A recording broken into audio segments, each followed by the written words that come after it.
E dizendo, em perguntar e falar, teve uma declaração sua no ano passado, na qual o senhor disse o seguinte, que se Jair Bolsonaro fosse candidato contra o presidente Lula em 2026, Bolsonaro tomaria um pau, foi essa expressão que o senhor usou, de Lula na eleição deste ano, na eleição presidencial. Quem fala isso é a pesquisa. O Flávio ganha. O Flávio ganha agora o senhor diz que Flávio é o favorito contra o Lula. Não, Flávio ganha do Lula. Como Jair Bolsonaro tomaria um pau de Lula e Flávio Bolsonaro ganha na sua concepção? Vamos lá, Lula estava na cadeia de 40% dos votos.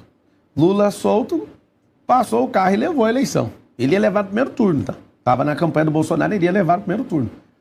Agora, Bolsonaro está fragilizado. Eu vou te falar o que eu vejo, tá, Capelli? Eu vejo uma ligação do presidente Lula articulando para soltar o Bolsonaro, para tirar do domiciliar dele. E eu explico por quê. A única chance do Lula ganhar é contra o seu principal algoz. Do Flávio ele não ganha, não. Difícil ele ganhar do Flávio. O Flávio tem que fazer alguma besteira muito grande para perder a eleição pro Lula. Do jeito que está a economia, um lixo do jeito que está. Difícil. Agora, você acredita que Lula faria um esforço para soltar Bolsonaro e deixá-lo elegível? Faria não, vai fazer. Vai fazer porque é a única saída. Que aí o único jeito do Flávio retroceder é soltar o pai dele. Soltou o pai dele, não tem candidatura. Aí é o pai dele. E eu vou te falar, foi feito isso, inclusive. Não sei se você lembra de um ministro que deu o voto de Minerva para descondenar o Lula. Achando que ia ser bonito aquilo. Aquilo foi a lástima. Só que o contrário funciona. Do jeito que fizeram, deu errado pro Bolsonaro, né? E por que o senhor acredita que Flávio é um candidato mais forte do que Jair?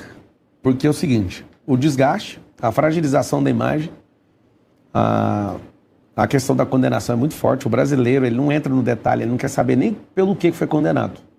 Óbvio, né, que quem é de direita, raiz, os caras sabem que está cometendo injustiça contra o Bolsonaro. O problema é que o Lula só se sustenta com o seu algoz, é como se fosse da Marvel. O Lula, com qualquer candidato normal e decente, ele perde. É como se um precisasse do outro para justamente manter o... É a dicotomia. Você mantém dois lados, e aí, se não tiver muito forte a rivalidade, como é que ganha? Desempatando 100 mil votos, 200 mil votos por estado. O Bolsonaro ele perdeu por 2 milhões de votos. Você dividir pela federação inteira, dá 40 mil votos por estado. Você pega os 2 milhões de diferença, a diferença teve no Maranhão, você tá na Bahia, por exemplo. Você pega, a diferença é pouquíssima. Então, o sonho do Lula é disputar com o Bolsonaro. O senhor está no União Brasil. O União Brasil ainda não definiu candidatura à presidência da República, nem vai o que vai fazer. Nem vai definir agora. Sim. Exatamente. O Rueda, que é o presidente do partido, pretende que isso se conclua lá para julho, enfim, depois das convenções. O senhor pretende apoiar Flávio Bolsonaro, que está no Partido Liberal, Caiado, que estava no União Brasil até poucos meses atrás e agora está no PSD, para a presidência da República, quem o senhor pretende apoiar, já que o União Brasil não terá candidato? Eu espero que essa eleição seja igual a de 89, onde o Caiado disputou.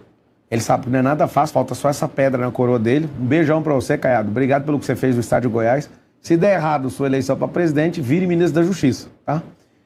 Espero que o Zema dispute, espero que o Ratinho, não sei se ele vai fazer, não sei se ele... Ratinho já saiu da disputa. Já saiu. Em detrimento do Caiado, porque os dois estão no PSD. Tá. Então é o seguinte, se tiver 10 candidatos, se esses caras forem verdadeiros, eu topo ajudar todo mundo. Eu, pessoalmente, o partido tem que seguir o que o partido falar. Então, seja bem-vindo, Augusto Cury, tá saindo agora, um grande amigo. Esse é um best-seller aí, tem 50 milhões de livros vendidos no Brasil, uma grande influência. Augusto Cury é o Pablo Marçal da eleição presidencial? Não. Ele é o Augusto Cury.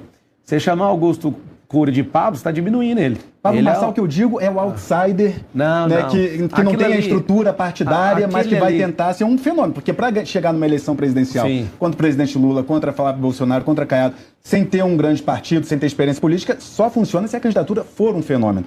Nesse sentido, que eu pergunto se ele é o outsider que Pablo Marçal tentou ser na eleição da Prefeitura de São Paulo. Ele é um dos seres humanos mais poéticos, mais inteligentes, mais sábios, que a política, inclusive, não merece. Ele quer fazer uma política de Estado e não partidária, então ele vai ter um grande desafio.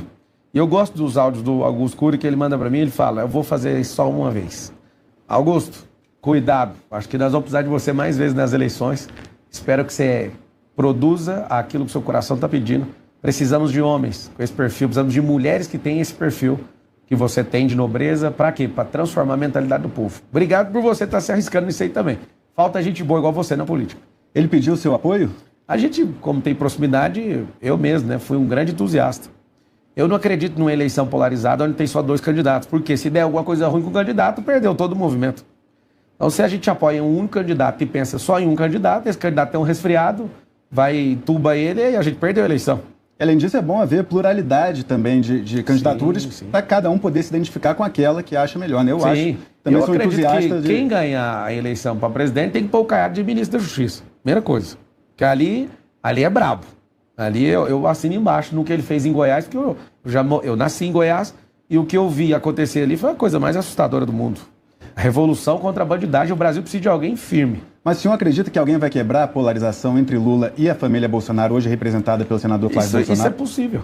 Isso não é impossível, não. Ainda mais de segunda geração, é possível. Isso é possível. Eu vejo que o Flávio tem uma chance de ouro de ganhar do Lula. Só que nós estamos falando de Lula, né, cara? Lula não é um político, Lula é uma era. Então, da história do Brasil, dos 500 anos, o político mais influente de todos os tempos é o Lula. Você disputar com ele na sua última dança, ele está indo para a última dança dele.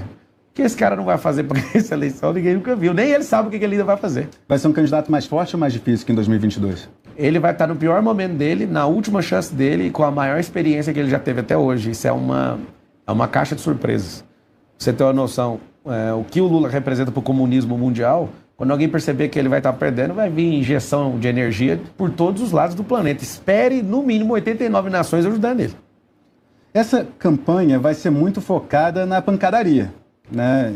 E de pancadaria, acho que o senhor entende também que o senhor fico gosta na de dar parte suas que pancadas. Não, eu fico na parte de apanhar, eu que levo a cadeirada. Leva a cadeirada, mas na parte da retórica o senhor também é bastante afiado. Nessa disputa de narrativas que inevitavelmente haverá entre o presidente Lula e o senador Flávio Bolsonaro, questão do Banco Master, questão do INSS, quem o senhor acredita que sai mais prejudicado dessa disputa? Por exemplo, o PT vai citar o caso da Jachadinha, que chegou a ser investigado lá pelo Ministério Público do Rio de Janeiro, no caso do Flávio Bolsonaro. Flávio Bolsonaro vai citar os casos do Master, do INSS, que eclodiram recentemente, agora durante o governo Lula. Então, quem que vai ser mais afetado nessa campanha de dedo no olho? É simples demais. Quem desviou bilhões vai pagar mais caro. Então, se ficou comprovado alguma coisa contra algum candidato, o bobo que levantar vai levar, porque o que o PT fez de mensalão, todo tipo de petrolão, nunca existiu na história da humanidade de gente tão louca com desvio de dinheiro igual esse povo. Eu estou falando de caso comprovado para não tomar mais um processo. Então, ninguém é bobo. Se alguém acusar para ver quem fez mais, ninguém ganha do PT negativamente. Então, acho que essa não é a estratégia, tanto é que eles nem ensaiaram ela ainda. Acho difícil eles baterem no Flávio por algum motivo desse, porque é a mesma coisa de sair pelado no meio da rua, gritando que o outro tá de cueca. Você já tá pelado, irmão. Você tem que dar um jeito de esconder sua vergonha. Então, se eles forem doidos o suficiente para fazer isso, eles vão falar que alguém tá de cueca, tá todo mundo pelado desse partido. Falando em caso Master, é uma curiosidade mesmo. O Daniel Vocaro, ele é uma figura que agora as mensagens mostram aí com acesso gigantesco à classe política, a ministros do STF, à elite empresarial. O senhor já chegou a estar com o Daniel Vocaro em algum evento, compartilhou com ele algum evento, esteve com a figura dele em algum evento lá em São Paulo e Brasília? O Vocaro é um magnata, né? Você imagina que deve ter 7 banqueiros no hemisfério sul do nível que ele chegou. O que eu já tive de notícia de coisas boas para comprar casas, né? 50 milhões por 30. Eu sou investidor, então toda hora isso chega na minha... Por isso que eu lhe perguntei, porque o senhor frequenta esse grupo a gente conhece social. todo mundo. Então, você falar que alguém é poderoso financeiramente, ultra rico e não conhecer um banqueiro, é porque esse cara, ele tá falando um idioma aramaico. Todo mundo conhece todo mundo. Como é que foi? Agora, eu nunca fiz nenhum negócio, nunca tive nenhum acesso, né, mais íntimo com o Vocaro. Agora, eu vejo que ele é um cara assim que entrou por todos os lados. Eu não imaginava que ele era desse jeito. Pra você ter uma noção, fiquei impressionado de acompanhar o caso, né, do Banco Master. Não imaginava que ele orquestrou um negócio desse, coisa de filme. Então, uma coisa que a gente vai ver da vida do Vocaro é um filme. Não tem como não ver um filme. Então, você vê um cara articulou, o que ele articulou, até onde a gente sabe, é assustador. Estilo Lobo de Wall Street? Não, o Lobo de Wall Street é o cara, é o sicário lá. O que ele arquitetou é algo fora dos radares do exército americano. É coisa de gente com um nível de inteligência que eu não estava esperando ver no Brasil, não. Fiquei comovido, inclusive. Comovido? Fiquei comovido. Não, é porque numa era tão de conhecimento e tanta gente acessa a informação, você vê o que foi arquitetado, ele chegou muito longe, cara. muitas esferas de poder, né? É o que as investigações indicam, né? Sim. Legislativo, executivo, judiciário, sempre havia alguém ali para conseguir fazer o caso do Master ir à tona. Aí o senhor disse que, por frequentar essas rodas sociais de pessoas... Eu quase não vou em roda, né? Mas as pessoas vêm em eventos meus, em treinamentos Ele foi meus. algum seu durante esses treinamentos? Não. Mas muita gente em comum. Muita gente que tem amizade. E só de ouvir, o cara foi se tornando uma lenda. Então, eu acredito que o Vorcaro, ele vai ser um cara que vai ser assim, quando alguém for usar uma expressão de alguém que é muito inteligente, vai falar, mas você é muito Vorcaro. Você é muito arquiteto de algo que ninguém... Mas ele pode ser considerado muito inteligente estando agora na prisão, Pablo? Cara, a prisão, José do Egito já ficou, Paulo já ficou, Jesus já ficou. A prisão não é um lugar que é o fim de uma pessoa. Ali pode determinar o fim se a pessoa for fraca. Nosso presidente do Brasil não ficou preso na cadeia 580 dias? E ele continuou sendo inteligente. Eu tive coragem de assumir aqui que ele é o político mais influente da história. Não foi a prisão que diminuiu ele, não. Ele não baixou a cabeça.